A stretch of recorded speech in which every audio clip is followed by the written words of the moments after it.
ایک حدیث میں آتا ہے کہ جب کوئی بندہ مسلمان کسی دوسرے مسلمان کی عیادت کرنے کے لیے جاتا ہے، بیمار پرسی کے لیے جاتا ہے، تو 70 جب تک وہ اس عیادت کا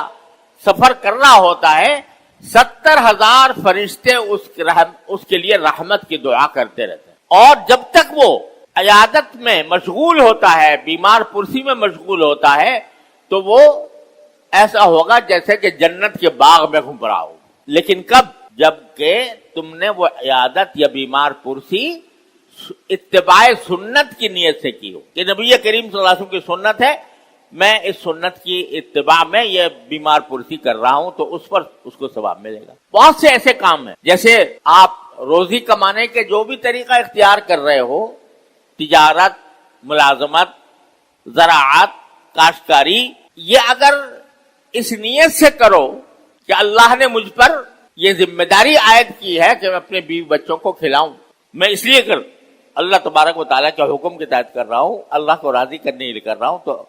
یہ تجارت بھی ثواب، زراعت بھی ثواب، ملازمت بھی ثواب، مزدوری بھی ثواب۔ تو بہت سے کام تو ایسے ہیں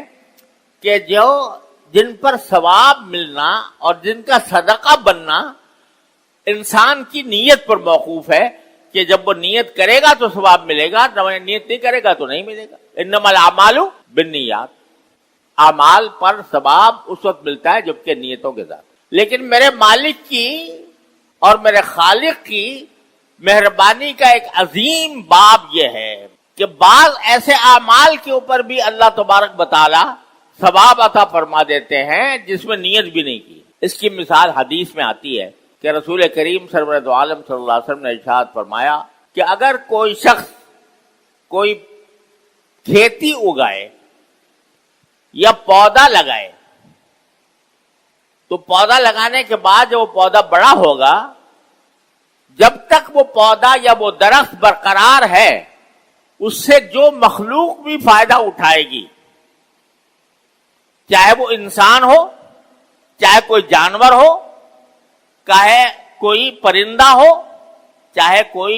درندہ ہو،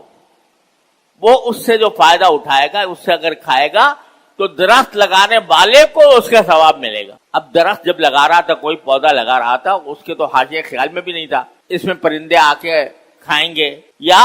یہ درخت بنے گا، لوگ اس کے سائے میں آ کر بیٹھیں گے، اس کے حاشیے خیال میں بھی یہ بات نہیں تھی، نیت تھی ہی نہیں، وہ تو صرف اس لیے لگا رہا تھا کہ بھئی مجھے پودا اچھا لگتا ہے، چلو میں لگا لیتا ہوں۔